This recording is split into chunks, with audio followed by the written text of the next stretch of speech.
Hey everybody, it's Chris with Life 180 and welcome to this live feed. I thought I had about 20-30 minutes or so here and I wanted to hop on here because I did a video last week on the nationwide New Heights Accumulator, one of the top products that all the agents with World Financial Group are selling right now. Did a video kind of review on that product and got a lot of feedback in the comments. And self-admittedly, I will say that, you know what, the video was getting pretty long. I felt kind of rushed, got through some stuff, and to some of the comments' defenses, they were right. I missed communicating certain elements that I wanted to communicate. So in all fairness, I wanted to come on here, and I'm just doing it live because I had 15-20 minutes, and I was like, you know what, let's just get on here and do this, have a conversation about it. And what I did is I went through and I copy and pasted. I'm looking down at my computer screen here. So I went down, I copy and pasted some of the comments. And so what I'm gonna do is I'm going to actually show some of the comments. So what I did here, I'll just show you. How about that? So what I'll do is I'll just show you my screen. And ultimately I copy and pasted. You can see here, this is how much I take everybody's feedback seriously here, because like the bottom line is, I want to kind of go through this. There's no specific order to these comments as far as importance. With full transparency, I literally just went through in order of how I found them, going down the comment string on the video. And I figured I'm not sure I'm going to be able to get through them all today. Depends on how fast I'm able to get through them. The one thing I want to make sure I don't do though is rush. So I want to make sure I'm able to get through and articulate my points, find all the right information, do all that, and rather than do a produced video, do a live. And if it takes me a while to get through and find all the information and communicate my points and kind of make sure that I'm not showing that I have this huge bias, because while I do have a bias, by the way, for whole life, I have a bias for a reason, by the way, because I came from the Index Universal Life space. I understand how these products work. I've talked with the actuaries who've actually designed these products. I have one of the top IUL guys in the world, and actually in another video, I had another person ask me if I would do a video on how to properly structure an Index Universal Life policy with the right assumptions going around the IUL policy. And so what I'm actually gonna do is bring one of the industry leaders who runs a BGA that does millions and millions and millions of dollars of premium every single year. And I'm gonna have him come on here and talk and show you how to do that. But in the context of this video, I wanna just go through these comments and kind of go from there. So actually, before I do that, I wanna make sure I don't have anybody in the room waiting, talking. So I'm gonna have to bounce back and forth just so everybody knows, because I can't see any comments with my setup here on YouTube when I'm off the screen when I'm sharing and looking at this stuff. So let me just look at this comment first. So this is just the top comment that came through. So this was a response to somebody else who was asking, said he had an IUL that he just got and is new to the industry, was uncertain about it. So Matthew Schloss, who actually is the guy who designed the illustration that I did the evaluation of, responded to him, and he said, also this video is a biased approach with a lot of truth left out in order to push whole life. First of all, I'm not pushing whole life because I can't sell whole life. I can't sell anything right now. I'm not a licensed agent. So I'm just going through and using my experience and using my industry knowledge. I train life insurance agents. I've trained IUL agents. I've trained whole life agents. I've helped with marketing. I've helped with sales development. I've helped with all that stuff, selling millions and millions of dollars of premium. And it's not that I have a problem. I want to make that like emphatically clear. It's not that I have a problem with Index Universal Life. I have a problem with the assumptions and the lack of clarity and transparency in Index Universal Life when it's being sold. And so that's important. So as you can see, okay, so he's saying I'm pushing an agenda. Keep your IUL, he says, just ensure that it was structured correctly in the structure and not structured wrong, and you're using a strong company and IUL. So here's the thing that I'll say to this in context to this product. So I have this product up here, and I've got a couple things going on. But with the accumulator, with the New Heights accumulator, with Nationwide, I get what he's saying. You want to use a strong company. The problem with Nationwide is, yes, they're a great company. They're a Fortune 500 company. Heck, I think they're a Fortune 100 company. But at the end of the day, they're new to the Index Universal Life industry. They're like, this is, and when I say new, I mean less than a decade into this thing. So for anybody to be saying that, oh, I have history with these policies showing that they've worked over a long period of time is absolutely like mind-numbing to me. The fact that anybody can say that any of these Nationwide policies have any history of success, because there's no history period with the company. The company is not even, like, doesn't even have history in general with IULs. And so, let alone this product itself is less than a couple years old. So from that perspective, like, I get that, some of the arguments have been, well, I have people that have earned anywhere from 9% to 61% in a given year. Can that happen in a bubble, in a vacuum? Sure, it can, absolutely. There are outlier situations. But when you're looking at a product like Index Universal Life, you have to be looking at the long-term play and how the company is going to navigate. So what I would say, how they will navigate every economic environment. And the bottom line is, we don't know anything about Nationwide. The one thing I will say is that this IUL, the Nationwide New Heights Accumulator, is not listed in the top 10 IUL category for any reputable ranking system that I've been able to find. If anybody has something differently than that, with a reputable, and mind you, reputable, something that's not proprietary leaning or based on as far as a ranking system goes, this New Heights Accumulator is not even ranked anywhere on any lists when it comes to top IUL products available on the market. So like, that's important to understand. So let me see here. Okay, so I just wanted to check that. I'm gonna go back. I'm just gonna check comments periodically every now and then, guys, just because I need to do that. So make sure it's a minimum non-MEC face amount that's increasing until you retire. If someone only relies on one product, it might not be best to take that advice. It creates a biased stance on their opinion. So, okay, yeah, that's fair. I mean, I get where he's going with that, and I agree that there should not be just one product designed to serve people's needs.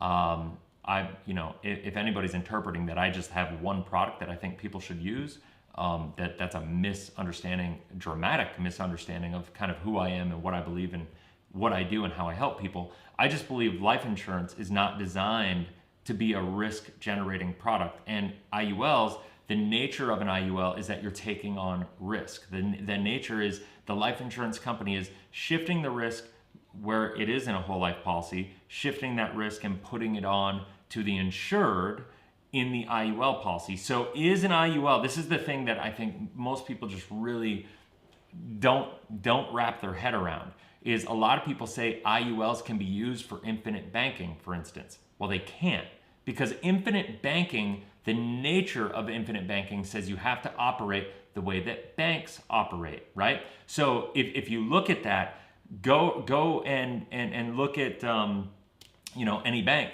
They're gonna have guarantees in their accounts. Well, the nature, and I talk to actuaries who design these products, the nature, the purpose of an IUL is to shift the risk from the insurance company onto the insured, onto the policyholder. So you can't do infinite banking unless you have that foundation that's guaranteed. You have to have it. So anybody that tells you can do infinite banking with IUL is just selling you, trying to sell you something that they don't understand, and they don't understand all the principles behind infinite banking. They look at like how it illustrates, and they think it, is going to work. So we'll go with that. I think I'll go to the next comment now, because I don't know.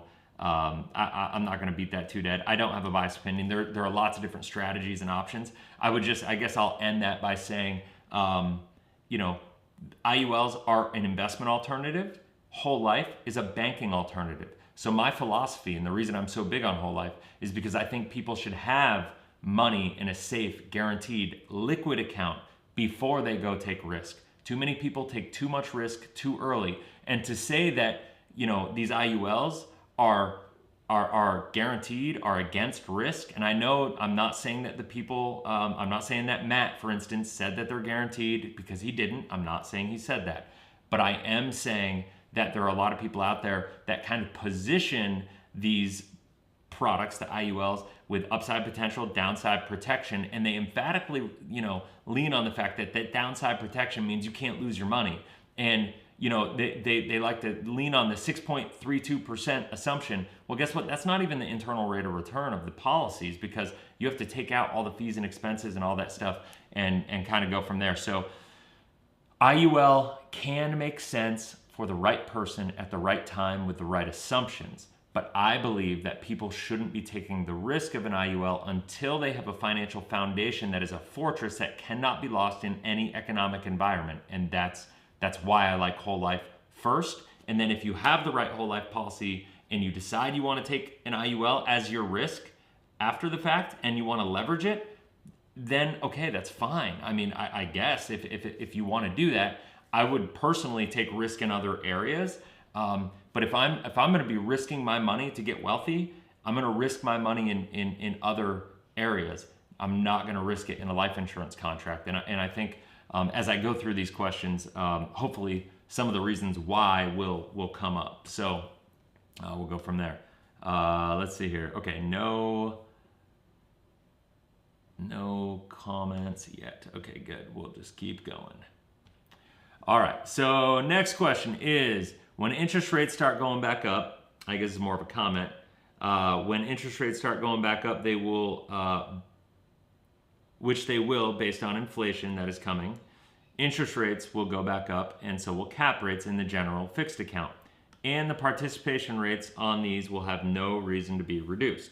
I've been getting plenty of emails recently on participation rates, I assume he's saying, on certain annuities going back up, and those don't receive a monthly premium. So what he's saying is he's been getting emails on certain companies raising or talking about the fact that they may be raising their participation rates. I haven't seen any of that anywhere, honestly.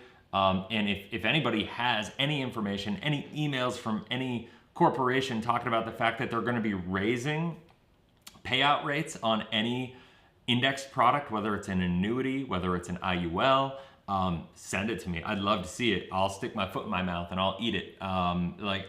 There's nothing but talk about reducing dividends, reducing fixed account performance. That's what the changes in section 7702 are all about right now. Life insurance companies are freaking out right now because of the fact that they couldn't with full financial stability back up their 4% guarantees because of the fact that we've had interest rates at too low levels for too long of a period of time, and it's impossible to get guaranteed fixed returns. And life insurance companies are masters at managing risk, and if they're not able to do that, it means it can't be done right now.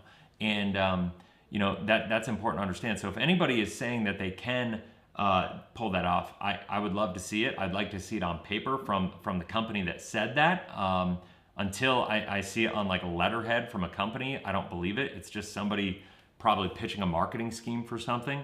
The one thing I will say here though is, we could go round and round and round about this, about interest rates going back up. I mean, listen, in a perfect world, here, I'll get off here and I'll talk to the camera for a sec. In a perfect world, I think interest rates should go up. We have, see babe, in a perfect world, sorry, my wife is leaving the house. In a perfect world, I think interest rates have to go up. We're in a very similar environment that we were in 1979. The problem is we have more unfunded liabilities, we have more debt, we have a higher budget deficit. We have all these things going on, and the reality behind that is because of our debt, because of all these things, I don't think we can raise interest rates. I think the Fed has backed itself into a corner. And then there are people out there, you either listen to the Peter Schiffs of the world, who are the inflation bugs, buy gold, buy the fixed hard assets, those sorts of things. And then you have the Harry Dents of the world who believe that, we're going into a period of austerity, we're going into a period of contraction, that we're going to have a deflationary environment because of a combination of demographics and because of a combination of all the economic forces that be.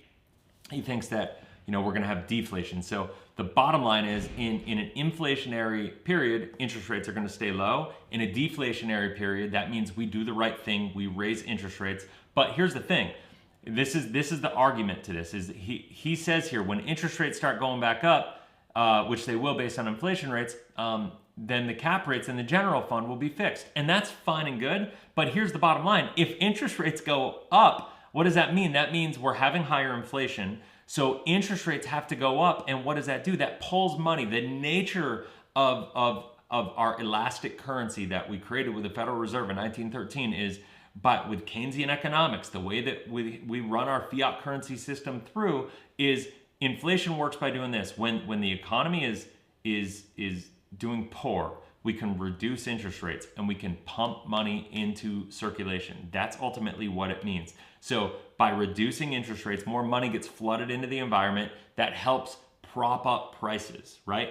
The problem is now we've backed into a corner. We've been doing it for so long. And so now we're like, oh my gosh, we've propped all this money into the economy, yet it hasn't really fixed anything. I mean, we've propped prices up, but now we have these problems, and now unintended consequences of said actions have created stresses in other sectors of the economy, and other like the fixed market, like savings. Retirees are getting hurt so bad right now. Baby boomers are in a massive crisis right now.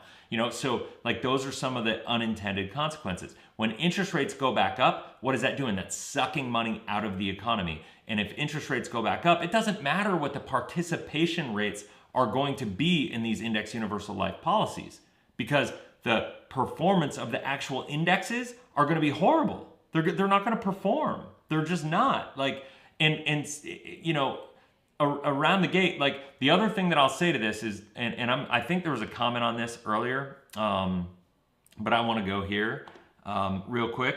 And here you go. Like somebody in one of the comments, and I don't know if I have it on there, but mentioned I breezed over the fact that the participation rate.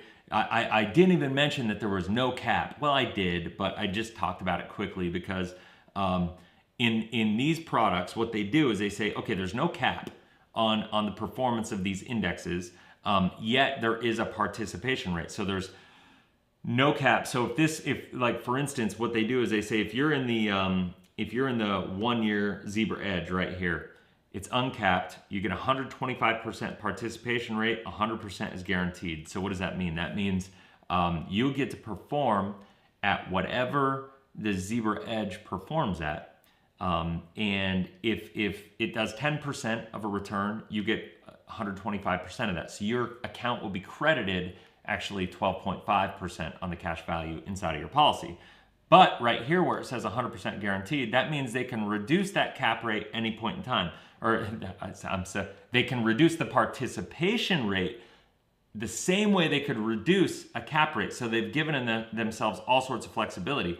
And if you look at this 2-year JP Morgan Mosaic 2, it's 190% right here. They can reduce it to 125%. So that's basically saying if you earn 10%, if the JP Morgan Mosaic 2 index 2-year did 10% return, then they would have had a 19% credited to there. But they can reduce that, excuse me, they can reduce that to the 125%.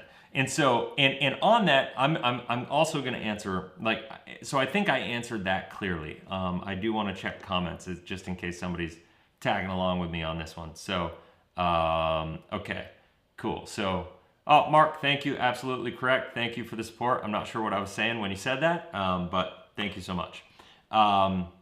If anybody has comments or whatever, I am bouncing back and forth. I am going to try to answer them all as much as possible. And I hope you guys appreciate this. Like, I'm trying to be as vulnerable and real as possible with this. Like, the one thing I don't want is people coming at me saying like, I'm just trying to push an agenda. My only agenda is educating consumers and protecting people. I've been doing this a lot longer than any of these people that are fighting with me on here. And I guarantee you I understand this stuff a lot more. And I guarantee you that I'm the only one in this scenario that doesn't have an agenda to actually sell you something. Like, anybody who's here backing these up has an agenda to try to go out and sell it. So I just want to make sure that people are really understanding this stuff. So here's something that's really interesting to me. So this is the part, like the lack of transparency in these illustrations. Now, if you read all the fine print, you can find all the information. However, look at this. It's a 42-page illustration. So most of the people who are buying these, by the way, wealthy people for the most part are not buying these policies. Not with these assumptions, certainly. I guarantee that. And that's why I'm saying the guy that I'm talking about bringing on to show how to design Index Universal Life, he deals in the super high net worth area and he utilizes IUL. And he and I disagree. I think I'd use whole life over IUL, but I still respect the guy because I know he does things the right way. And he's really clear with people like, I'm going to set the expectations for this. I'm going to build it so it's going to show you worst case scenario and of what I think is worst case scenario within all reasonable expectation. It can still perform worse than that because none of this is guaranteed. But by me showing you this, if you're happy to fall within that certain level of risk tolerance, there is still going to be some upside on it. And so that might be, if it were sold that way, then I would be okay with that. But selling these with this 6.32% assumption as it has in this column, the maximum permitted illustrated rate, like that's the thing to me, is that that's the maximum permitted illustrated rate, right? Like that's not saying that's what you should expect. That says maximum permitted illustration rate, and all the agents have been told and taught that like that just kind of makes sense. Not all, but most agents sell based on that because honestly, if you start marking it down lower, it doesn't perform well. It just doesn't. They don't perform well at all. So the one thing, okay, just to be clear here, I want to circle around this, and I'm trying to say I'm not trying to rush this stuff, right? So I want to make sure I get this dialed in. But the participation rates, if you look at the S&P 500, the cap on that is 9.5%. In the video I did, I talk about the fact you should never buy an IUL that doesn't use an index that is one of the major indexes because the other ones are manipulated. The other ones or they can be manipulated very easily. Like the JP Morgan Mosaic 2, I'm sorry, but I don't trust it. I know it's not a proprietary index. I wasn't sure when I launched the video what the case was. I've done a lot more digging. That it doesn't look like it's a proprietary index. I can tell you with 100% certainty, the Zebra Edge Index is a nationwide proprietary index. And so to me, never put your money in a proprietary index. It's just created for these to keep the cost of options low for them. That's ultimately what it does. Now, somebody said that, well, and actually, you know what? I want to do this real quick. I have this up. Hold on one sec. I had something else going on here. Go there. All right. So, and I did a video on this, but I want to just say, so the fixed rate account for Nationwide, somebody said was 2.75%. I haven't looked it up, but that's what they said it is. So if you had a $10,000 premium, if you're not familiar with how they do the options, if you had a $10,000 premium, what they do is they know that your $10,000 premium is going to provide $275. That's what they're going to get for a return on it. That's not very good these days, but that's just the environment that they're working on. So how do they get the options? What they do is they take this and they say, okay, how do they give you the 0% floor with all the upside? They take these options and they take this $275 and they buy call options with it, right? Now, here's the problem. That $275 obviously doesn't get you very much, and that's in 2021. Back in 2010, that $275 because of the 2.75% general account return would have been more like $600, right? So you could buy a lot more call options, with that money, right? And if you did that back then, those 600 call options, that's how they gave you more upside because the more call options you buy, obviously the more you're participating in the market, the more upside you have. So here's the problem. Here's why companies are doing this, and I'm just reiterating this a little bit, is because with all the day traders and people doing the options trading right now, the cost of these big indexes have gone really through the roof, in the past decade. So on top of the fact that we've had a reduced interest rate environment and a low performing fixed market, which has put a lot of stress on the IUL companies, we've also had an increase of the cost of options on these major indexes. So there's been a like a complete crazy madness over the past 5-6 years on all these creations of alternative indexes that nobody's really trading options on except for IUL companies, and they're buying these options. And you know, even though the JP Morgan Mosaic Index may be available, maybe whatever, it was created specifically for this industry, right? And so to me, I just don't trust stuff like that, because the inherent nature of me, when I understand how these products are designed and what the mindset is of the insurance company, of transferring the risk from them to you, and knowing that anytime that, you know, that these policies perform greatly, that is taking away ultimately from the general account. Now think about it this way, and this is just like, I want to take like use some common sense in the theory and the philosophy behind this. Okay, so if let's go here again. If this was so awesome, right? And if this worked, right? Saying, okay, listen, we know that this $10,000 is going to create $275, and we know that $275 is going to be able to buy call options, and those call options are going to be able to produce this result. Think about this philosophically, okay? I really want to slow this down, and this is like I know that this is hard for people that don't understand this stuff really deeply, but let's look at this. If the insurance company that is having a hard time getting a 3.5% to 4% guaranteed fixed return on their money, if this works so well, if this philosophy works so well, and an IUL could do this, and the IUL would perform so greatly that it was this great tool, that it was that amazing, if an insurance company thought that that product was actually going to perform at that level, why would the insurance company not do that same strategy to manage the risk on their entire general fund? Why not? Because it doesn't work. It doesn't work that way. And when you look at the moving parts, the reason it doesn't work that way, and the reason that these IULs design in this flexibility, is because all of these high participation rates in this one, I guarantee you, will be reduced over time. I mean, like, I don't have enough history with Nationwide, because they're not old enough, quite frankly, to see reducing cap rates, to see reducing participation rates. But I do have enough history in the industry seeing cap rates that used to be 16%, now at 6%. Seeing cap rates that, 5 years ago, 6 years ago, were 14.5%, are now 8.25% with Midland National. Like other companies, I get these things sent to me all the time. I see it every single day. Like Nationwide is not going to be any different, because the principles of how IULs are designed to function, you cannot separate the performance of an IUL away from the general account of that carrier. You just can't do it, because if you could, the insurance carrier, just use common sense. The insurance carrier would take this strategy that they're using for you to do so great in your IUL, and they would do it for themselves, because guess what? They could do it without any insurance costs, without anything, right? Like if it works for you in your IUL to make sense, after all the charges, admin costs, insurance charges, all these different things, if it works for you, after all the managed money fees that actually like go in for, because you're paying for a fee for that. It's not technically a managed money fee, but there are expenses in this thing for your money that's invested, right? And so like, if it worked that well and they're not paying the fees, they just get to reap the rewards or the benefits of managing the call options properly. Why wouldn't they do that for the entire general account?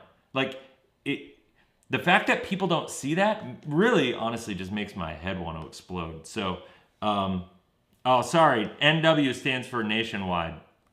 I'll just write that in there. Thanks, Mark. Appreciate it. And so here's the deal. Gosh, man, I like this stuff. It drives me crazy when I hear this stuff. So the thing with this, and the only other thing I want to say on this, and I think it is a comment that is below that I want to be able to address, is the fact that this this page right here, the JP Morgan Mosaic 2 and the Zebra Edge are new indexes, right? So they show 30-year historical average here in the top right corner. You can see it says 30-year historical average. And the problem is the only one on here that has a 30-year historical average is the S&P. All these other ones are new. And my problem is it doesn't show anywhere here in any asterisk saying any back-tested stuff. Now, can I find it? Yes, I can. I can find it. And if I go down here, I think it's page 5. Yes, it shows it right here that the JP Morgan Mosaic 2 Index was established on December 28th, 2016, and the New York Stock Exchange Zebra Edge was established on 10/11/2016. So both of them, a couple years ago, 5 years ago, less than 5 years ago, from the time I'm filming this. And so, like, when you look into that, like, you realize, okay, yes, you can find it in the fine print, but most of the people doing these policies are not that sophisticated. Most of the agents aren't that sophisticated. Most of the agents, if it's not like right in their face, they're not trained about that. They just go to look at this page because this is, let's face it, graphically, we just look at this and they just go to this and they go, whoa, look at the 190 participation rate. That's awesome. Look at the 30-year historical average is 10.52%. So that makes this look really reasonable. Well, I would be really curious. The bottom line is if I were to build, like, think about this. If I were to build an index in 2016, any index, I could build that index and I could backtest it. And I could just run backtest to see what index makes the most sense. But if you're like me, what do I always say to people? I'm saying the last 40 years is not an indicator of what the next 40 years is going to look like. In fact, it's almost a guarantee that it's not going to be the case, because in 1980, the federal funds rate was increased to 19%, right? So from 1980 to 2009, we lived in a declining interest rate environment. How asset prices increase, what types of investments are good, and all that stuff over, during that time frame, during that environment when interest rates are going down, the right thing to do is a different scenario. You need different assets, you need different allocations. There are different performances for different types of investments. But when you're at a flat interest rate environment, in a low interest rate environment where it's flat and it has nowhere to go but up, backtesting that doesn't matter. Like, how often they reallocate and all this stuff, I really couldn't care. It's not proven. All they did was find a back test. They built an index according to a back test, and then now they're selling it. And yes, do they say that it's are they transparent right here in the fine print with an asterisk? Yep. Why they don't say put an asterisk next to this down here, right? Why they don't do it here and say look at page 5 for details? What, to me, because it's a sales tactic. This is not about consumer stuff. This isn't about like trying to set you up and show you the information to help you make an educated decision about your IUL. This illustration, and this is none of the agent's fault. This is nationwide. This is the industry. This is the toxicity of the IUL space right now, with these insurance companies freaking out and trying to shift the risk from them to the policyholders. And so, like, this right here, these are just bad assumptions. And now, is this product horrible? No, it's not horrible, but it is horrible with this assumption. So if I would see this be run at a 4% assumption, I might take the risk on it if I were happy enough with the performance at a 4% assumption, right? Like, so that's just kind of something to take into consideration. Like, that mindset, to me, that is just like overtly lack of transparency that is designed for marketing purposes for the agent to be able to sell. And the facts are, most agents have never read through one of these entire illustrations and gone through line by line by line to really understand what they're selling. And, while you can find that stuff, to me, it just should be,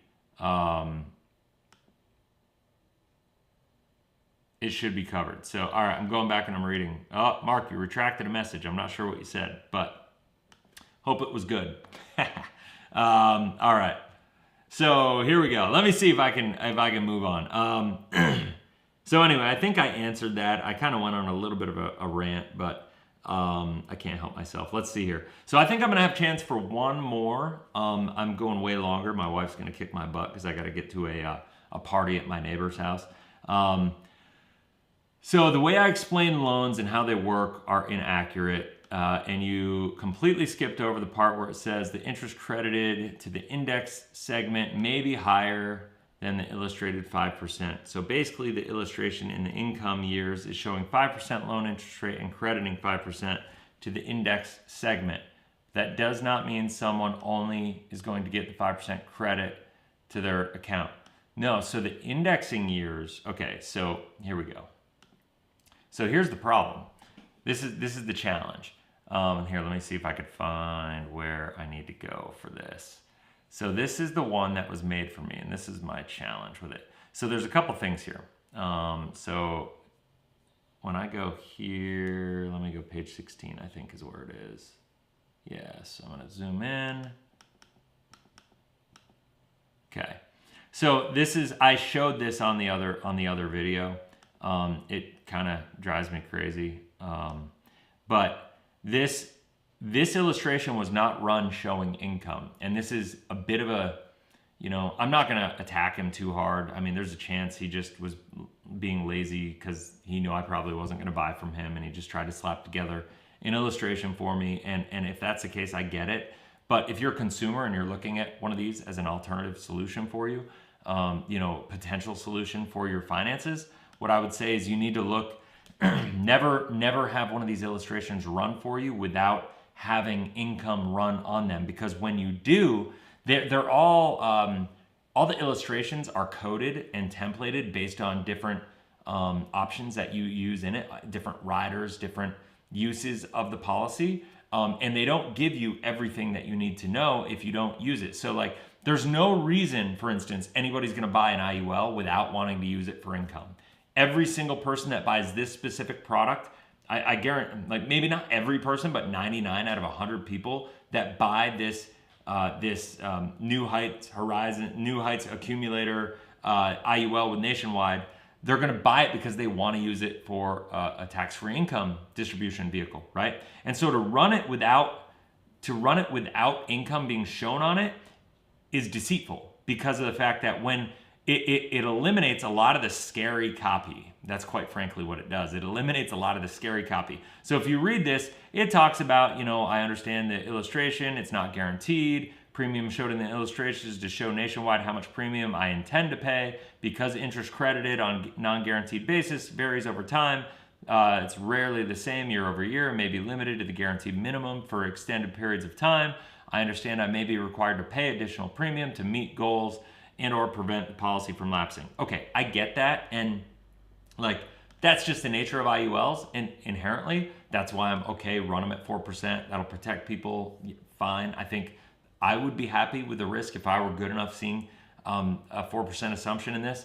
I'd be okay with that after all their ability to manipulate all the different fees and whatnot. But the problem is this, is that as soon as you put income on this thing, this is what it looks like. I've received a copy of this illustration and understand that the non-guaranteed element, so it goes the same stuff, it says a lot of the same stuff, but right here, it goes, I requested illustration of one or more alternative loans. So this is where it gets in. So when you request an illustration and they know you're going to use it for income, they show you these different elements to it. And they say and they understand that with it, while an alternative loan has the potential, see, this is where he said, I didn't even mention it. I mentioned it because I read this word for word, has the potential to credit interest at a higher rate than the corresponding loan interest charge rate. There is also a significant risk that the alternative loan interest credited will be substantially less than the corresponding loan interest charge rate, which I understand significantly increases the risk that I may be required to pay additional premium or make loan repayments to meet my goals and or prevent the policy from lapsing. I also understand that this illustration is not a contract, so everything else is the same, right? So like when you look at that, like that part alone to me is man, I don't understand. Hold on one sec, I got a comment here. So if and when the insurance company increases the internal mortality charges inside the IUL closer to the guaranteed mortality charges, it all blows up. Yeah, Mark, that's 100% right. And nobody wants to talk about that. You know, but the reality with these policies is, you know, they have the ability to manipulate, and I've done this, the 5 levers that insurance companies use to make sure your policy will never perform as illustrated. They can increase admin charges, mortality charges, you know, cost of insurance. They can reduce cap rates. They can reduce participation rates. They can, there's all sorts of different ways that they can kind of, you know, manipulate everything. But, you know, so I want to get through this loan thing real quick. And talk about that. I gotta find the page that it's on, because where they go through this stuff. Oh yeah, here's another one. So I gotta get to page 9. Hold on one sec. Page 9. Okay, so here we go. Same to same, like to like. There we go. So this just goes to show, this is kind of what I was speaking to a little bit before. So when you use an alternative loan, some people would call it an index loan. When you use the alternative loan, as they call it in this New Heights, other policies, other companies would call it an index loan. Right now, they're illustrating it based on 5%, right? So here's the bottom line. A lot of people, I got some comments, people telling me that you could use a declared loan rate, and you could use a declared loan rate, but here's the problem.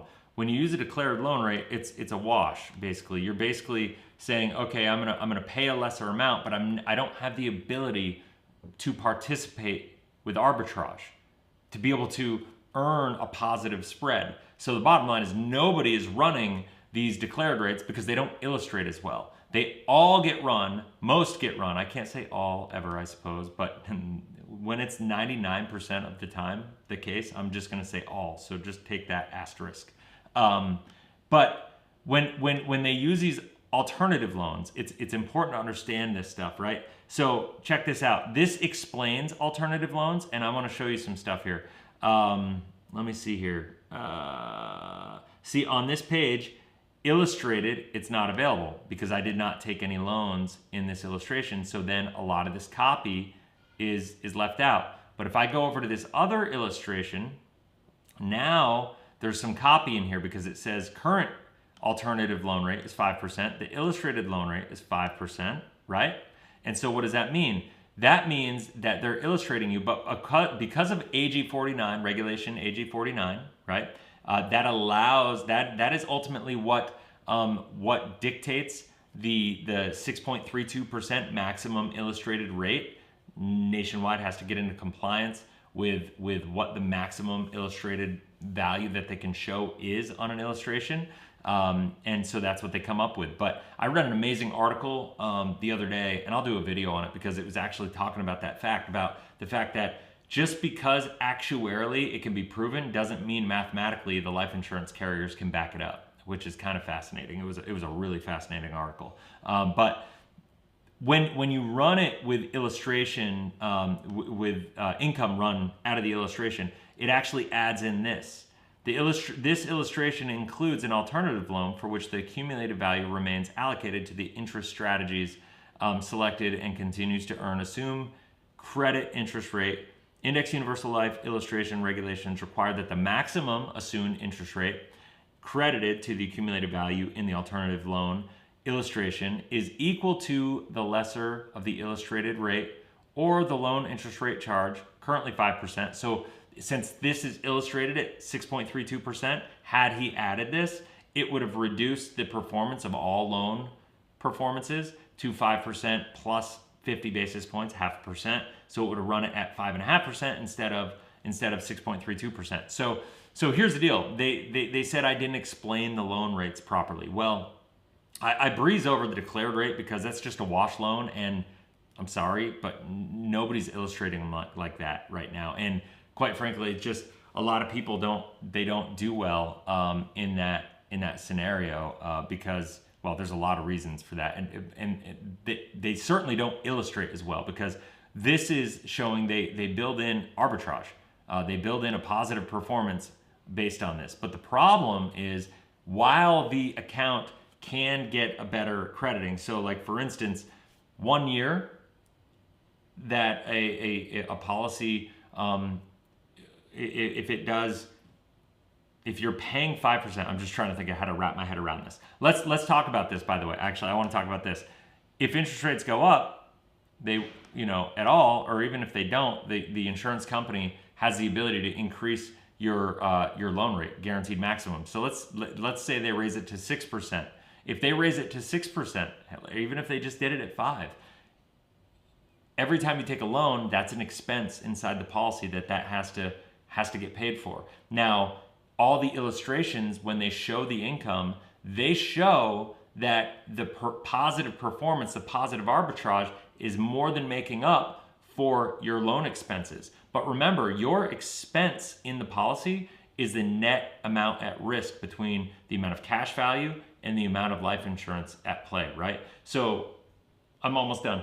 So, sorry, I got people coming after me. So what happens is if you have a scenario where, you have all these loans, that are piled up, or you take a $100,000 loan for income and you have that 5% expense fee, and then the next year the account does negative and you're still taking a loan that year, now you got $200,000 in loans, so you have 5% on that. And if that has another negative year, now all of a sudden that $10,000 is stacking up on you. And if all the while participation rates, remember, you're doing this in retirement. So you're doing this when the costs of getting it wrong are way more expensive. So if during that time they increase your loan rates, everything goes up. All the money that you've borrowed gets more expensive.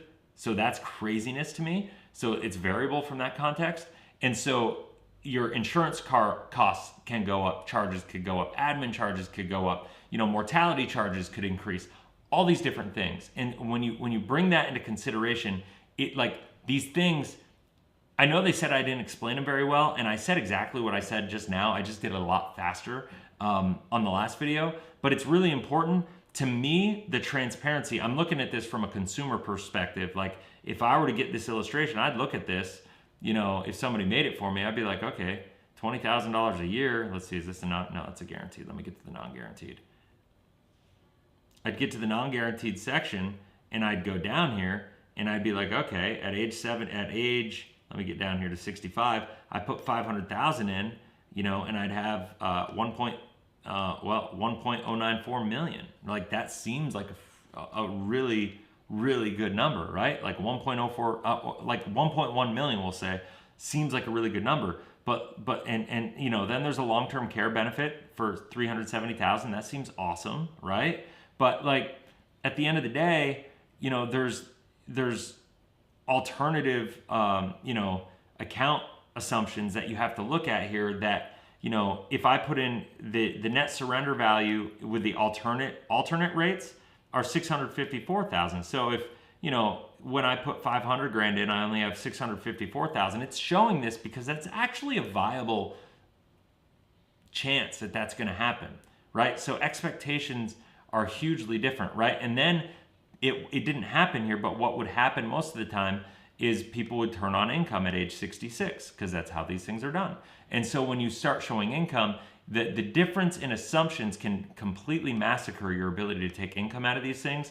And then when you start taking the loan rates, and if you use alternate loans in the policy, and then they don't work out the way that you're hoping they're going to, they can completely implode everything. And so at the end of the day, really what matters the most is that this is a way that the insurance company has completely shifted a risk. IUL illustration is often a lie by omission, 100%. So anyway, I know I have more questions. I'm going to go through, or I have more comments. I'm going to X these ones off that I talked about. And then I'll get more. I literally have probably another 8 comments that I didn't talk about. So I'll try to do another live here shortly. Maybe tonight, maybe tomorrow on the holiday. I'm going to be in the studio working, so I might take a little time to do that. But anyway, if you are a veteran, I just want to thank you for your service on this weekend. Like, I've got a family of military, of men that served in the military, both in the Air Force and the Army and the Marines.